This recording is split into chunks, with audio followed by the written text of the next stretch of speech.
Welcome, everyone. I'm Sam Sebastian, and you're listening to How Are You Doing, Really? In today's episode, I have the honor of speaking with a very dear friend of mine, Amy Baldwin. Amy and I recently graduated from the comprehensive training in the Hakomi method. You'll hear us reference it a bit throughout the episode, and just to give you a little more context, Hakomi is a somatic psychotherapy method based in mindfulness. So as you work in mindfulness to really study the way in which you organize around your experiences, and a lot of it has to do with what you're experiencing in your body. Throughout the episode, Amy shares a bit about her personal experience around COVID-19 and how she's been navigating the challenges and the triumphs, and just speaks to the collective trauma, how she's healed through wild ecstatic experiences, expresses her gratitude for her partner and her new relationship, and offers one of her biggest pieces of advice that really stuck, that really landed with her. So I hope you enjoy the episode, and if any of you feel like somebody you know might benefit from listening, please pass it along. Welcome, everyone. I am here with my friend Amy Baldwin and her pup, Freddie. And we are here to just have a conversation around how Amy's been doing during COVID-19 over the past couple of months. And Amy and I actually met in a training together, studying the Hakomi method, and have been able to connect over podcasting. She actually has her own podcast that she runs with her friend called Shameless Sex, which I highly recommend checking out. There's lots of just really informative conversations around sex health. Amy's a sex educator, and there's also a really sweet element that Amy brings around her knowledge from Hakomi. Just offers a really cool perspective around sex and intimacy. And her co-host April also just has a really fun and lively energy, and shares a lot of her personal experiences on the podcast as well. So I thought it'd be great to bring Amy on today and just kind of have a conversation and see how she's been doing. Thanks for having me, Sam. I want to say your partner was also on our podcast as well on an episode. He was absolutely wonderful. We loved getting to know him. And the name of the podcast, Shameless Sex, kind of gives it away. What we're here is to promote shame-free or less shame around sexuality, and have open conversations that I guess inspire that. And your partner, I don't know if you use your partner's name on your podcast. Do you even talk about your partner on your podcast? I don't know. I've talked about him a little bit. Okay. Yeah, Finn, we can say his name. Finn, so we don't use names on our podcast, but he was on our podcast, so go check it out and you can hear him. He's wonderful. I was looking for the number of the podcast, but I can't find it. So yeah, thank you. I love this idea of how are you doing really. That's what I said that correctly, right? How are you doing really? Yes. Yeah. I love that. And that really helps to remind me to not just answer with a quick, I'm good, I'm okay, it's all, it's great, and to really do that, to slow down and do that check-in as to what is really here, which is similar to what we teach on our podcast. Again, it's about sexuality, but to help people to get through the layers the layers of the mask that we have to wear in this world, or that we think we have to wear in this world, where we're not supposed to show our vulnerability and the deeper hurts, fears, etc. And when it comes to sexuality, that armor is what limits people from really feeling free and feeling empowered and feeling like they are who they really are. Instead, they feel like, why am I unhappy? And why do I feel disconnected from my body? And why do I feel disconnected from my partner? And part of our work is to help them to shed those layers around sex and relationships. And I think with what you're talking about with this whole, what our teacher that Sam and I in Hakomi says, we're in the collective trauma. Yes. Which I love that she highlighted that. I mean, I don't love the word collective trauma, but I love that she highlighted that, because it speaks to how we're all in this together, yet we all have very different experiences, but we're all in this together. And so many people are feeling a similar thing of aloneness, very confronting aloneness, whether they're married with 3 kids and always with their partner and kids, or they're alone and single. There's an aloneness and there's other experiences too, but I keep hearing that. I hear people married with 3 kids, and they're like, I feel like I never have me time, and yet I feel so alone. Yeah, I mean, it's like we're not able to connect with our friends or the other relationships that we were used to having in person. There's just like a difference to that experience. And me and Finn were actually talking about this earlier today, how like there's just like this sadness around not being able to be close and physically connected to some of the people we love and really care about. And it's some people we haven't even seen for over 2 months, and now we've moved, and it's just like, like we miss them and we want to see them. And now that we have the space to actually bring people up, it's like, well, we're gonna have to wait to actually see people still. But yeah, it's really interesting how that kind of affects all of us, whether we have kids or partners that we live with. We still have this feeling of aloneness at times. Yeah. It's challenging. I describe myself as a introvert with extroverted tendencies, and so within that, I'm the self-sufficient personality type and very independent, and all these ways where I've created a lifestyle that is about a lot of aloneness. But so that's my recharge time. That's my default of how I want to spend the more of my time than less of my time. And I still really feed off of connection and in-person connection. It's just that I need to go recharge by being alone. And now just not having the options, being able to have all the same choice that I once had, to be able to choose when I want to go outward is in its own way challenging. And I'm just also finding gratitude. But I would say my overall experience of this, I was describing this today actually to someone on the phone, as it reminds me a little bit of like a mini Burning Man experience of some sort, where everything's under a magnifying glass, so everything is amplified, right? If things are already challenging for a lot of folks, they're even more challenging. And as is the case for me, I was already feeling into this aloneness that I've worked on with my therapist, my Hakomi therapist, and welcoming in the aloneness, very Hakomi, befriending the aloneness. I don't want to befriend the aloneness. And this is part of me that it's confusing. In Hakomi, we make room for all of it, right? So making room for the parts of me that wants it and embraces it and chooses it, and making room for the parts of me that is afraid of it and it can feel lonely and scared. And I was already feeling this at maybe when I turned 34-ish, that this life that I've created, someone who isn't really into like traditional marriage and babies and all that. And I have my little dog for a baby now, so there's a different way that I don't feel as alone. And so that was already there, where I was seeing the choices that I'm making and have made to be more independent, that lead to more, have pros and cons to more aloneness, have led to that feeling, and that now it's just amplified.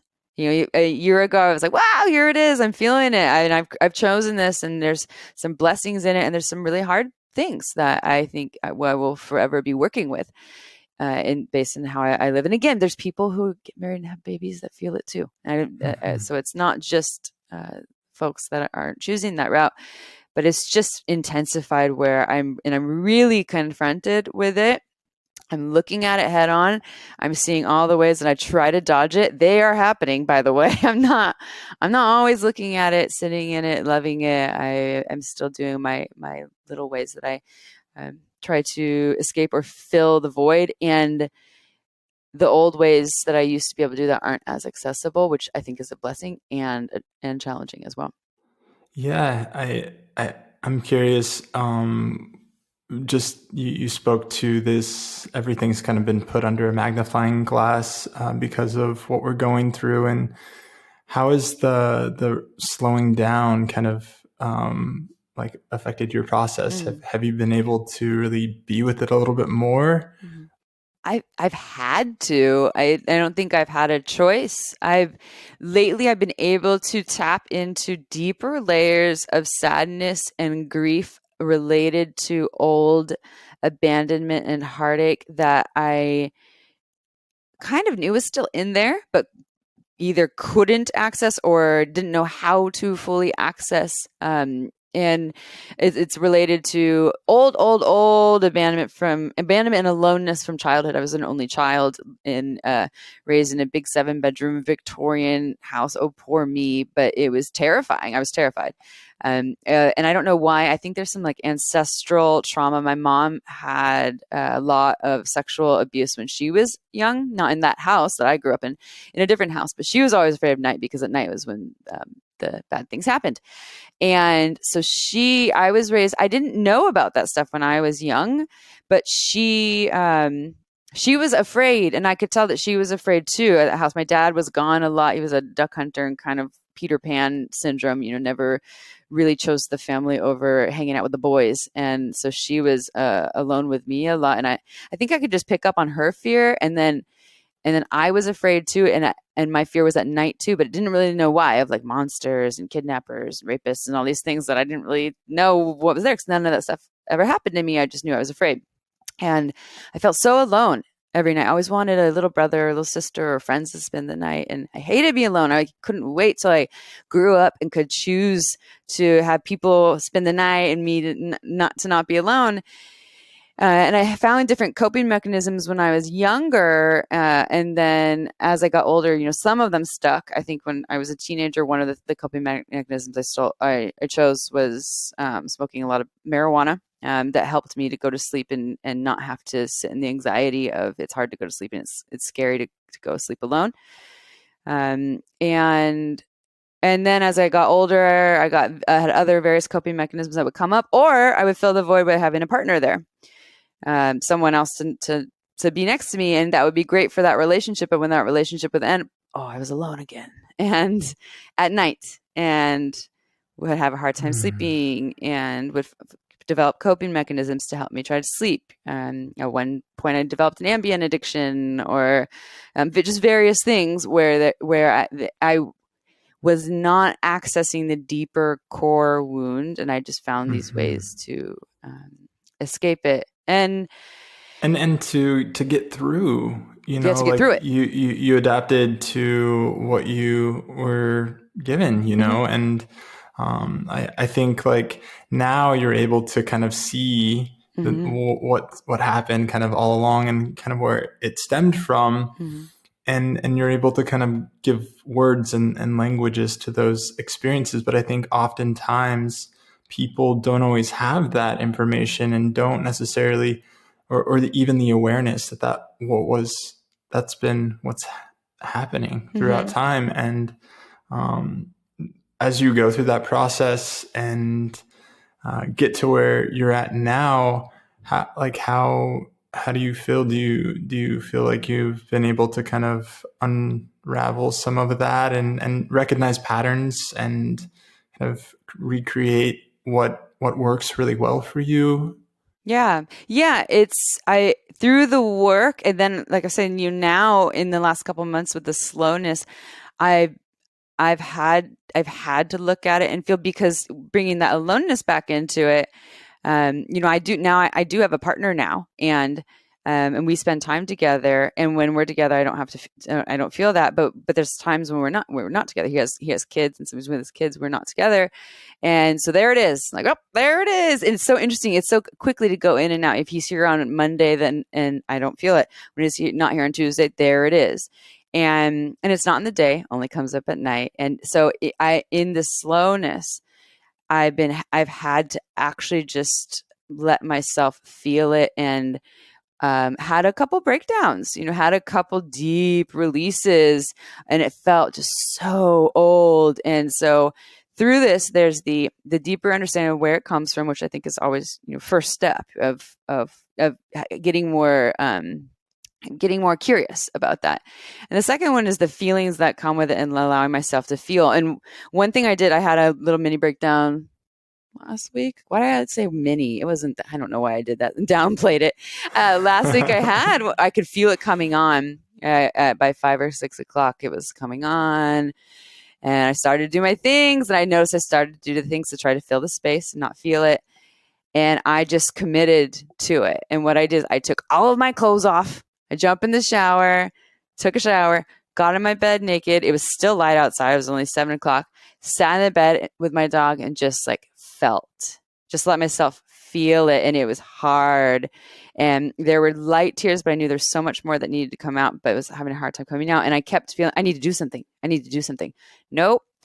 Feel it. Just feel it. And I sat there without doing anything but feeling. I was in silence. I didn't put music on. I didn't grab a book. I just felt. And I sat there for maybe 3 hours. And I wasn't in a place where it wasn't disassociated or anything. I was just feeling. I think if we start to dissociate, then it gets a little questionable. That's not the time to just let yourself try to stay in it for a long time. But I had to make that choice. Now, it's not always that easy for me to make that choice, but I could feel that it was so strong that this was an opportunity. Whereas sometimes in the past, it's so light. I'm like, I can override this. But this one was coming on my body. It was like, it's time.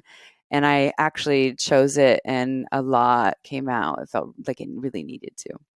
Like there was a release of some sort that happened through that whole process. Yeah. Wow. Yeah. And I imagine it's still really scary when that happens. Yeah, it is. And then I'm super analytical. So I'm like, why is this so scary? You know what? I'm okay. I mean, and not dying. It's not so painful. I mean, I felt emotional pain to the point where I've like thrown up and things like that. And that didn't happen during this time. But I have felt that kind of emotional pain where it feels like, I don't know if I can survive another minute of this. The anxiety that feels so strong that every second feels like 5 minutes or 5 hours. It wasn't that. It did have a little bit of a feeling of every minute did feel a lot longer than a minute. And so as I felt into it, there's like, it's a mixture of things. It feels somewhat agonizing and scary, and yet it's not that bad. And there was this feeling also of like this like rightness, or not that I want to stay in that a long time, or like, oh, I'm going to go choose this victim route now to this is who I am now. It's knowing, I just knew that this was the way. Like I know that to get through, you have to go through.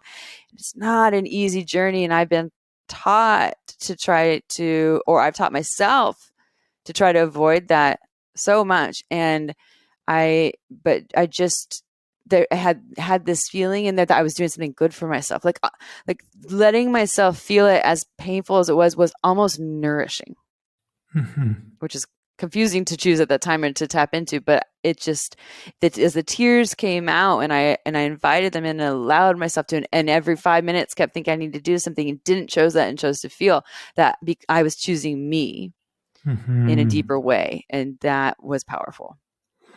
Yeah, and really just allowing yourself to feel your emotions. I think often when we feel the onset of really heavy, challenging emotions, it's just like, oh, I got to shift this, like this is too much. But having the ability to kind of be with that and study it. And I think about, the last time I was sick, I had a fever and, lasted for about maybe 48 hours. It was when I was at Esalen, back in February. And I was like just in a lot of physical discomfort. Like my body was just aching and I couldn't get comfortable in the bed. So I went outside to be in the sun because I was cold in the room. And then I'm laying on this table on a deck and just trying to like soak up the warmth of the sun and just not being able to relax. And it just, anything I did to try and shift out of what I was feeling wasn't working. And I remember going back into the room and just laying in bed and just, breathing, just allowing myself to feel the discomfort, not spin out and worry, but just trusting that I know this is going to pass. Like I'm drinking a little bit of water as I can.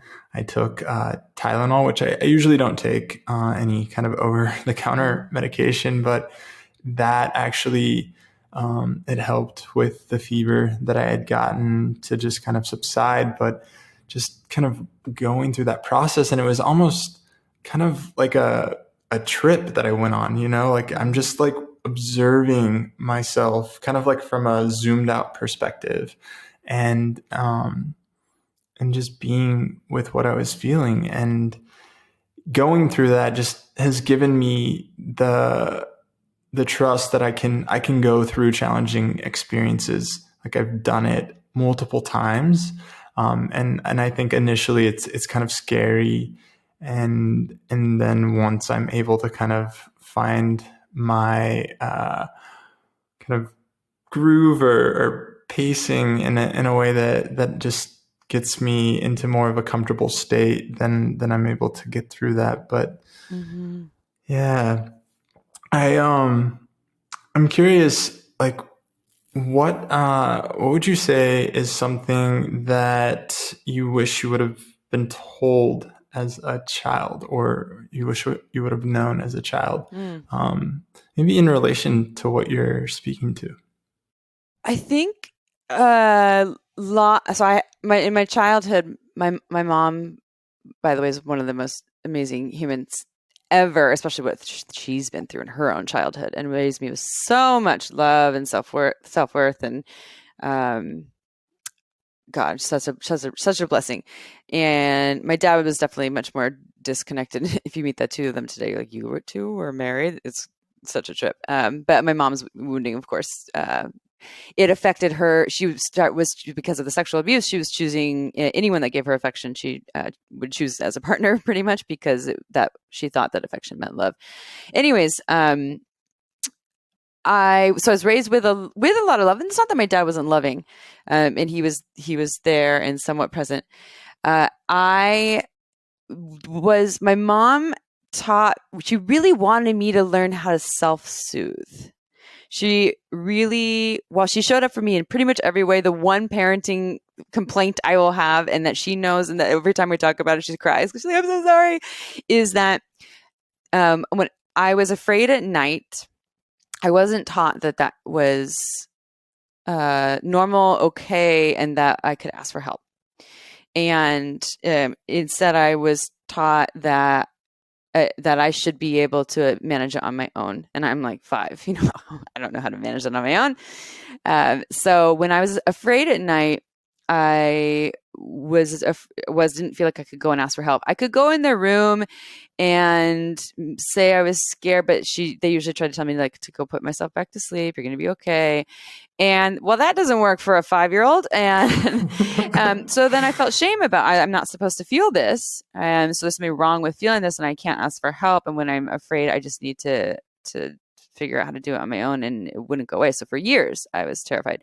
So one of the messages that I really wish that I had received was that it was okay to be afraid, and that when I was afraid, I could share that, and that it would be met with love, not that it needed to be fixed, but met with some sort of love and support. And because I think what developed out of that is what everyone get. We all get these coping mechanisms that we learn when we're young because we don't have any other tools. So we get them in different ways. And mine was very much for dealing with fear and aloneness.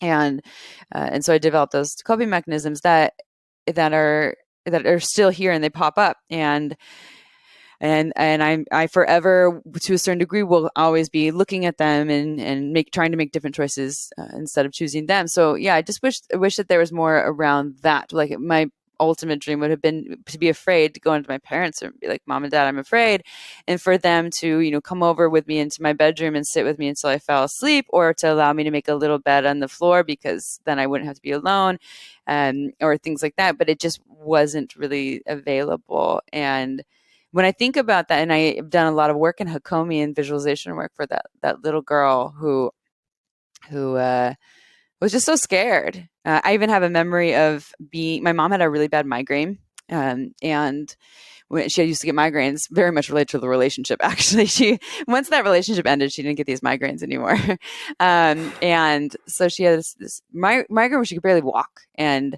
she was just in bed. If she sat up, she would vomit, and they were both in bed, and I was really scared. I don't know what happened, but I went into the room. I was scared. I was crying, and my dad was the one that had to step up. My mom wouldn't have done this. She would have still probably escorted me back to my bed or something. But my dad just shooed me out and locked the room, the door to the room. And there's this long, dark hallway there in the scary 7-bedroom Victorian house. And I'm like in my little 5-year-old nightgown, or however old I am, pounding on the door in terror, screaming and crying. And I'm convinced that there's ghosts and goblins and all these scary things out there. But the two people that I love and are my protectors, they don't care. And luckily, there's this other woman that lived there that at that time who came out, and she escorted me to my room. She sat with me until I cried myself to sleep. And then I had nightmares for weeks about being kidnapped and my parents just watching me disappear and not doing anything about it. And I've done a lot of work around that since then. And when I feel into that, I'm so sad for that little girl, and to see the adult version of me. You know me, Sam. I'm self-sufficient, have a hard time asking for help. I'm my own therapist in my client sessions, things like that. And yeah, it just would be more about that. Was speaking to the aloneness and the isolation piece that we're all feeling. I wish that I just would have had more messages that it doesn't have to be that way, that it is safe to ask for help and to show fear and to be in connection with others in those scary times and to receive the help from them. And I'm doing work around that now too. And it's a little bit of a battle at times. Yeah, no, I can only imagine. It sounds like it just would be kind of a traumatizing experience to see your mom in pain and then not fully know what's going on and be kind of closed out, and just I'm sure your heart, all parts of you are just oh, I want to be there for my mom. And maybe that's even something that you developed as a kid, kind of wanting to take care of her because that's what you were wanting for yourself, is somebody to kind of hold you and take care of you. And I know you to be a very empathic person. So I'm sure you sensed her distress, and that just brought up a lot for you. And wow. Yeah. Wow. Yeah, it's scary, and I'm so grateful for my childhood. I feel like I had a somewhat of an easier childhood, and yeah, all it takes is some of these what might seem little my trauma stories compared to someone else's, but all it takes. I mean, we all we get to interpret what that means for us. There's no hierarchy of trauma. Mine isn't greater or lesser than yours, and they all shape us. And like I said, there's a silver lining. There's some really beautiful things to how I have developed because of it and through my wounding. But it's just so interesting to see how it's showing up in my adult life, and then also during these times with this whole COVID-19 piece. And like I said, it's very confronting, and there's these choices. Everything, I just see how every moment is a choice point, and how quickly I can choose the thing that's not nourishing today and tomorrow. It just feels good right now. I know at nighttime when I'm feeling that anxiety, it's not fear anymore. I'm not afraid of night anymore. It's now translated into this really subtle anxiety that's not an intense anxiety. It's so subtle that I almost can't feel it, but it makes me, inspires me to operate in a way that's somewhat busy, or like a lot of escaping. And it happens like right when it starts to get dark and I'm alone. And it's because it's so subtle and old. It's hard to see.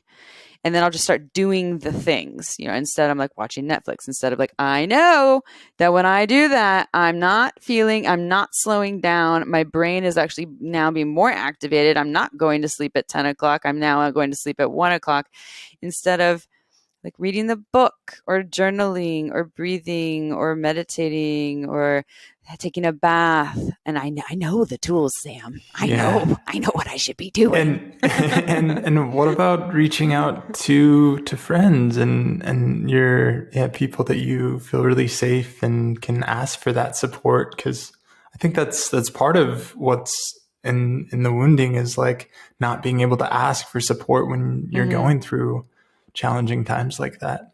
I can do that with things that are big. It's actually, I feel really fortunate to and I had to learn that too, that I could do that. But when I'm feeling like a lot of challenge, it's easy for me to phone a friend. But because it's this subtle thing, it's hard for me to see, and it's not super painful, but it's just subtle. So what I think would help me, and then I have resistance, as I say, I'm like, ooh, do I want to do it? Is like some accountability pieces, so because if I just make commitments with myself, okay, I'm going to commit, and I can do it. I don't describe myself as the most disciplined person, Sam, but on my own. But I can do it. I've had times where I've committed to, I'm going to meditate every morning and night this week for 15 minutes. And I can do things like that. I'm going to read every night this week for 20 minutes, things like that. And I can also I have a very strong justification system that can always talk myself out of things pretty easily. So I think if I had like accountability buddies, all right, buddy, can you call me at 9 p.m. every night to check in and make sure that I'm doing the thing just for this week, so that I can start practicing making this other choice to create this new neural pathway, so that becomes more the default. That I think would work really well for me for this type of thing, because it is so subtle. And I do well with stuff like accountability pieces with that kind of support. In general, I think we all have different things that will work better for us, but that seems to be what I should do. Okay, fine. I'm going to do it, Sam. Fine. Yeah, it's interesting, the whole accountability piece. There's certain people that I feel like I can really do that with in my life, and there's others that I just have this really strong resistance to doing it. And I think oftentimes I feel safer with people that I kind of feel like they can understand a little more of what I'm going through. So I try, and when there's things like that I know that I could really use an accountability buddy for, I would lean in towards somebody that I think really can relate to what I'm going through to an extent, or just know that they have the capacity to kind of hold space. And also, I like it when it feels a little more like there's equanimity. It's going like back and forth, and not just like them holding me, because it kind of feels like they're my therapist in a way, which isn't necessarily wrong or bad. But I do like, when I went through a really traumatizing experience back in 2014, the biggest lesson that I learned from going through that experience was it's okay to ask for help. And I was really scared to do that. I felt like I had wronged so many people and so many people that I loved and care about by letting them down in the way that I had. And one of them told me, like, because we were talking after they had offered me some support, and they asked me that question. They were like, well, what is it that you're taking away from this experience? And I know I'm being a little vague around what it was. And I'm not shy at sharing about the story, but I'm feeling kind of like I want to phrase it like this. But when they asked me that question, I really had to sit with that and feel into it. And it really clicked, like something shifted inside of me going through that experience. And now even though there's some resistance to asking for help or support in those times, like I know it's available and it actually can be really beneficial, and I don't have to do everything on my own, because I think that's something that I've kind of carried with me for so long. And not sure that you know this about me, but I have siblings who were much older. My sister was 10 years older and my brother was 6 years older growing up. So I kind of felt like I was the only child, similar to you. And I found myself always wanting to be around family or friends who had like brothers and sisters that were kind of always around and kind of close in age. And there's just some kind of comfort in being in that realm.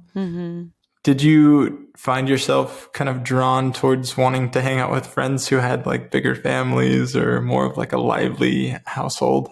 Yeah, I was envious too when I would say I knew they had their own drama, of course, but I was envious of just the relationships that would develop between brothers and sisters and people who had big families. And yeah, I just wanted anyone and everyone. You were just an only child, or you had a lot of brothers and sisters. I just didn't want to be alone and wanted to be around other people. But yeah, I still look at that today. People who have these big families, and again, they're like, it's crazy and chaotic. And there's just such a beauty to it that my family really doesn't have. And I also have I do have a half sister who's 16 years older than me, but she didn't really live with us, and she felt more like an aunt. Yes, I say aunt instead of aunt. I don't know why.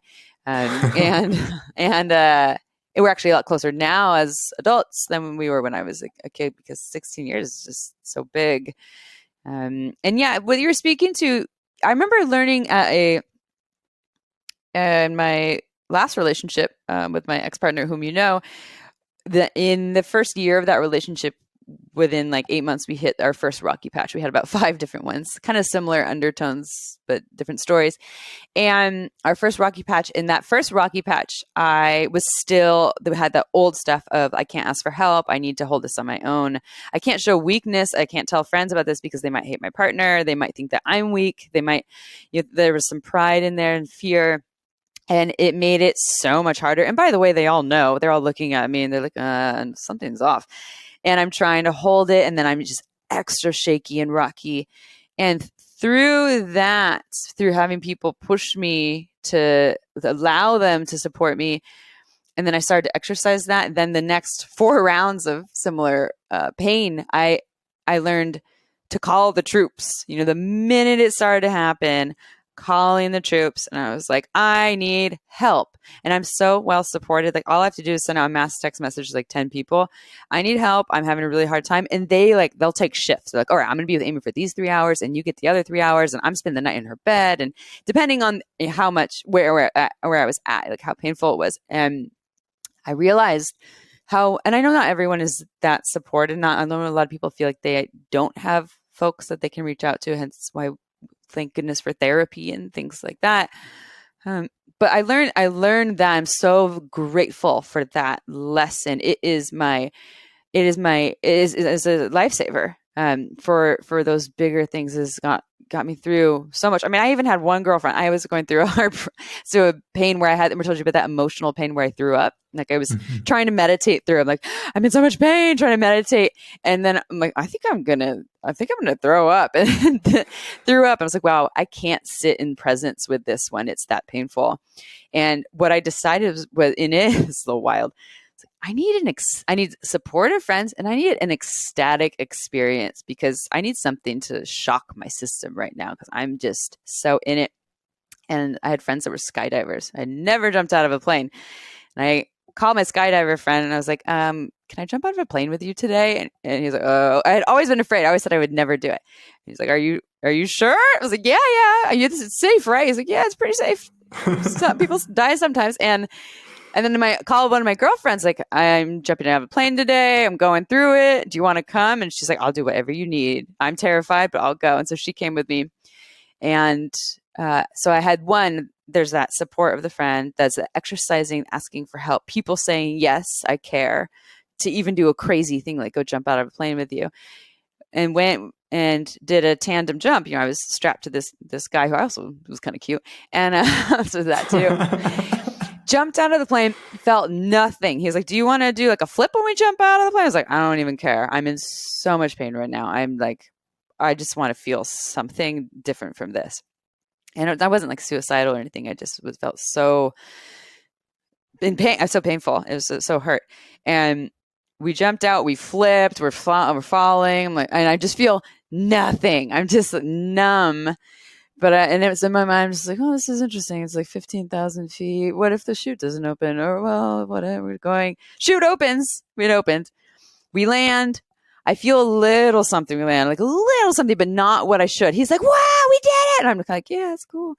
But this is what the cool thing that happened. Every hour after that, something changed for like the next 3 days. Every single hour, it was like something it didn't happen just with that jump. Like the minute I landed, it was like this slow process of layer after layer after layer of some sort of armor. That this ecstatic experience combined with the support, having this girlfriend there jumping with me too, and feeling just so cared for, and this is shock to the system. It felt like I had died, and someone took those like little electrodes to my chest, boom. Within 3 days, I was like a new human. It was fascinating. And I don't know why I'm sharing this story, but I was saying, get started with the asking for support. But what I've learned is just there's so many ways for us to choose how to care for and tend for ourselves in hard times.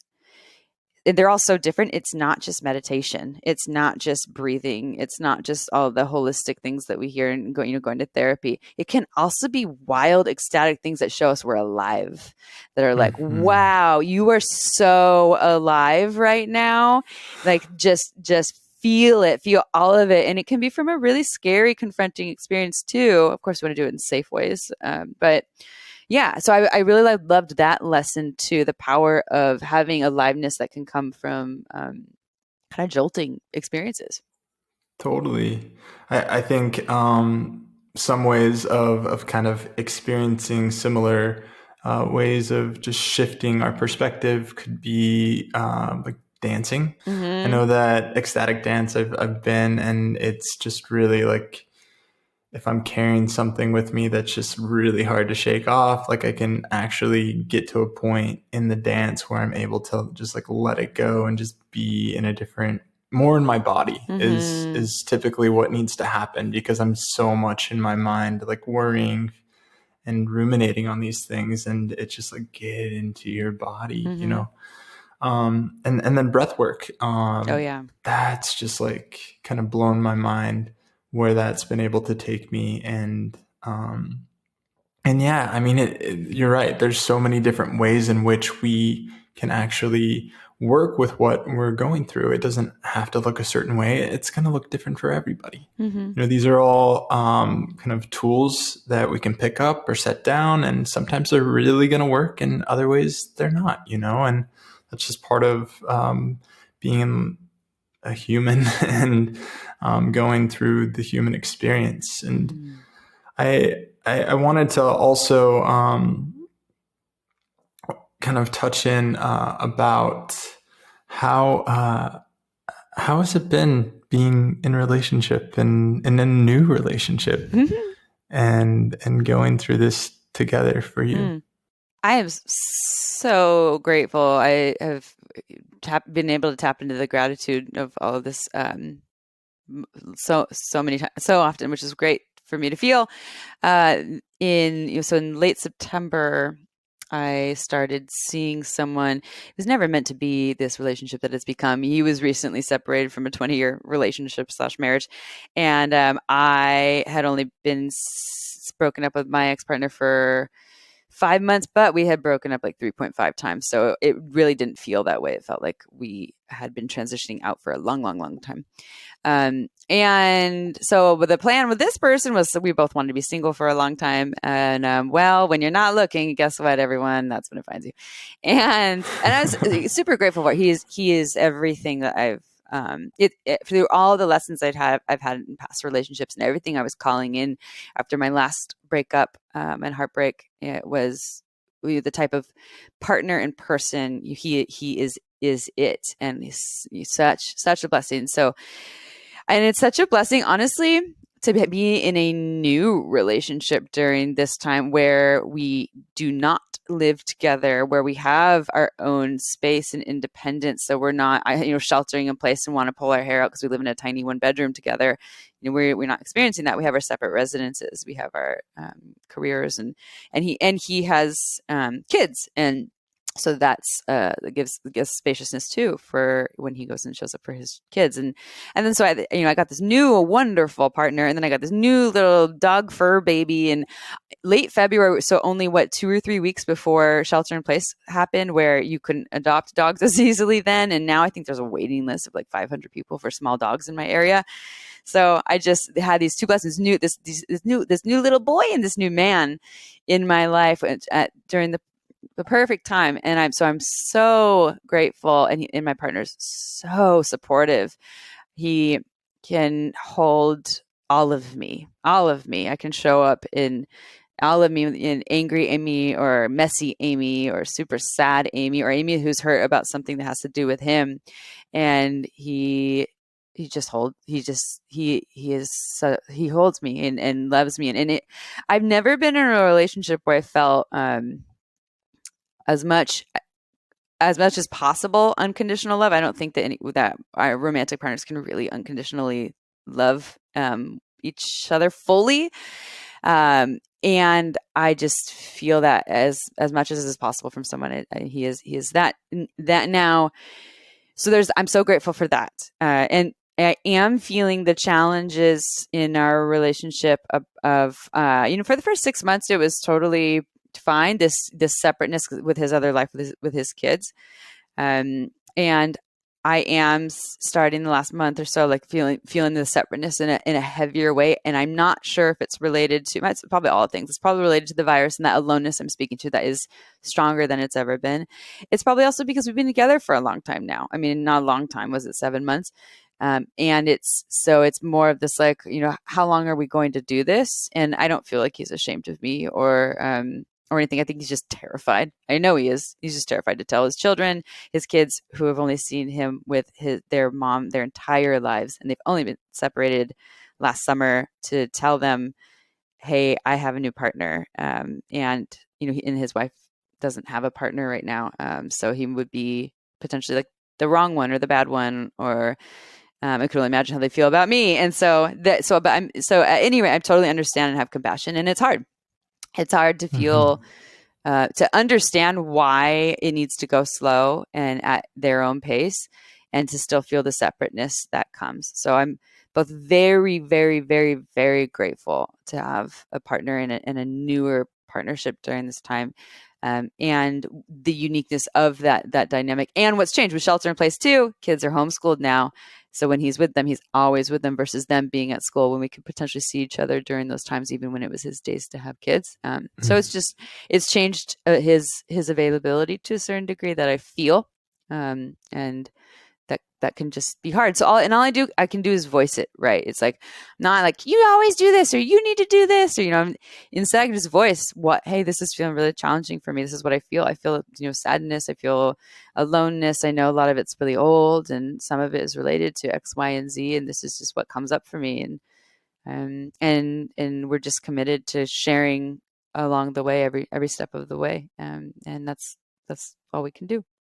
That's really beautiful. Mm-hmm. Yeah. It sounds like you have a really healthy way of communicating with one another, and just really fortunate to have somebody who can hold Yeah. you in that way. It's not always easy. It sounds like he's really done a lot of his own work, or just had a really secure attachment. Oh, he did. He had a great childhood. I mean, he has his own stuff, but he's done work, and his childhood, he had a lot of love in there. It was just such a blessing. Yeah. Well, I wanted to ask one more question, if you're open to it. Always open, Sam. Ask away. Yeah.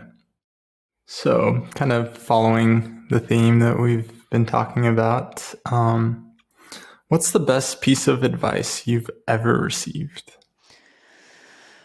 The first one that came to mind was when I was in a highly anxious state during one of the rounds of heartbreak with my last partner. And I, in that anxiety, I felt, again, like every second is like many minutes. And I needed to know the answers. I would only feel safe and calm if I had all the answers. What's going to happen? What's going to happen? What do I do? What's going to happen? And I was going crazy. And I talked to one of my guy friends who's also a life coach, and was asking for support. And he's like, well, do you want, his name is Corey. He says, do you want Corey the friend support, or do you want Corey the coach support? Which I think is a great question to ask. Like, are you asking for advice, or are you asking for someone to just hear you? And I said, I want both. I want it all. I need all of it right now. I'm losing it. And this was so simple, and I'm sure I'd heard it before, but when he said it, it landed, right? Like, we know this in Hakomi, when there's certain statements that we share and say with people, that we need to have this moment where they're embodied, they're in it, and they're ready for it. They're open to it. They're mindful. And for it to really sink in. And he said, he said, it's so simple. Just trust. Like, just trust that it's all going to work out one way or another. Just trust that it's all in kind of like the divine plan. Just trust that even if it doesn't feel good today, tomorrow, for 5 months, that some point down the road, you're going to understand why it all happened this way. And if you just allow that, step away and just trust in the process, then, and stay present with what's actually here right now, then you'll get through it. And for some reason, at the place I was in, I mean, I knew that. I know that. I mean, come on, Sam. Of course I know that. But I don't know that when I'm anxious, and when I'm hurting, when I'm in those places. But then when he said it, it landed. I felt something in me change in that moment. It's not that I haven't become anxious and haven't had moments where I forget to just trust. But because it landed, I was able to take it in. All of a sudden, I felt like I could just let go and just, all right, this is happening. Whatever this is going on right now, I can't change it. I'll never have all the answers. Even if I do, they could change any minute. They actually seem to provide me a false sense of safety anyways, because everything is changing. And whatever I believe to be true might not actually be true. And in that, I was able to move through the anxiety, and can now remind myself to just trust when I go into those really fearful spaces or downward spirals. I'm sure there's plenty of other really great advice I've received, but that one I can just remember, the first thing that came to mind. I remember it landing and shifting, and how I've been able to apply it later on in life in a powerful way. Totally. I think it's really applicable to the collective trauma, as you mentioned at the beginning of the podcast, to really just trust the process of it all. And I don't think it means just like, okay, just like surrender power or surrender whatever, and not actively engage with what's coming up. But it's really staying aware, staying present, and trusting that things will pass and things will get better. Yeah, it was an invitation to, it's not an invitation. It's not like, don't feel your sadness or your discomfort. It was, you're trusting that the sadness and discomfort is here for a reason, and this too shall pass. And so in that, so it's not an invitation to just run away and not feel the hard things, but more of like, there's a reason, there's a reason for all of this, or that there's an opportunity here as well. Yeah, it's painful, it's hard, and there's something that's coming out where there's an opportunity to learn, to grow. In that moment, I learned to this new way of looking at things, but also in the moment, what I chose was like, okay, so if I trust with what's in the process, I'm surrendering the need to control. Okay, now there's an ease and a lightness, and I'm not as anxious. Okay, so what is true in this moment? That's another thing that one of my Hakomi teachers, or my therapist, taught me, is like, all we can work with is what is absolutely true to us in this moment. What is true in this present moment? Okay, what's true right now is I'm breathing. I'm here looking at Sam. I have a microphone on. My dog is really soft and sweet. It's sunny and beautiful outside. If I check in my temperament right now, I'm pretty clear and happy. And that's true right now. And when I check in with those things, then I often find that right now is actually not that bad. Right now is usually only bad when I'm worried about like yesterday or tomorrow, or if I'm just really in a lot of current emotional pain. So that it paved way for that process. And then in that, I could choose me. Then it's like, I'm letting go of the control, having to grab onto the reins, feeling into what's true and present right now. Okay, I need some support from myself. I need to show up for me. So I'm going to do me in a more powerful way. I'm going to reach out to my friends, ask for support. I'm going to go get out in nature. So it seems like there's these little steps that the trust and the surrendering is the first baby step, and then to the openings, to then through these other stepping stones, to where all of a sudden I'm like, there's my own 2 feet on the ground. I feel embodied. I feel human again. I feel cared for. I feel supported. It's going to be okay. Maybe not today, but it's going to be okay. Thank you so much for sharing that, and for kind of sharing more about the process as well, just to give people more context who are listening. Thank you. I'm so happy that you came on today and shared so much of your wisdom and your experience and just your energy. I love it. It's contagious. Just being like with you just always kind of brings my spirits up, and I'm just really grateful to have you as a friend and have you in my life. So. Thank you. I love you, Sam. I'm so happy you started a podcast. I'm excited to share it on my podcast with all of my folks. I think it'd be refreshing too for them to hear things that are not just, they love hearing all about sex, but I think it'll be nice for them to kind of step out and branch out. And I love that this question that you're asking, and you're wonderful, and I love you, and I'm so happy to have you as a friend too.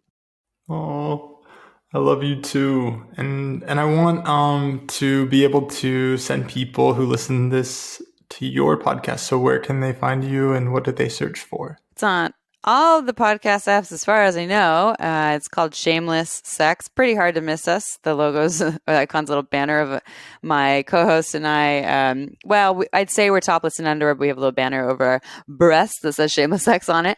It's playful, it's informative. We bring in speakers, educators, authors to teach all about sexuality. And just look up Shameless Sex. You can find us on Instagram and pretty much anywhere and everywhere. Easy to find and hunt down. And if you have sex questions, you can send them in and we might answer them on air. And what you see is what you get. I'm pretty much Amy in all these realms. I don't have I have different voices, but I don't have that many different personas. But sexuality, I love talking about all things about healing and wounding and growing and etc. And sexuality is where I become really alive. So if you thought I was jazzed up here at all, listen to me talk about sex. Woo! It's all connected. Totally. Yeah. Mm-hmm. It's all connected. And that's something that I'm realizing more and more as I work through my own stuff. So, and there's so much, I think, in our culture, society, where it's almost not okay to talk about sex, or we've learned that all along, and it's really liberating when we get to, and I know that it just excites me when I have somebody where I can really connect to them and share about my process around what's happening. Totally. So give it a listen. Woo! Go find us. Thank you again so much for being on my Yay. podcast. Thanks, Sam. Thank you. Thank you all so much for listening today. If any of you'd like to find out more about the work that I do, you can go to samsebastian.com. That's SAMSEBASTIAN.com. And if you're interested in being a guest on the show, please reach out to me via email. That's sam@samsebastian.com. Much love.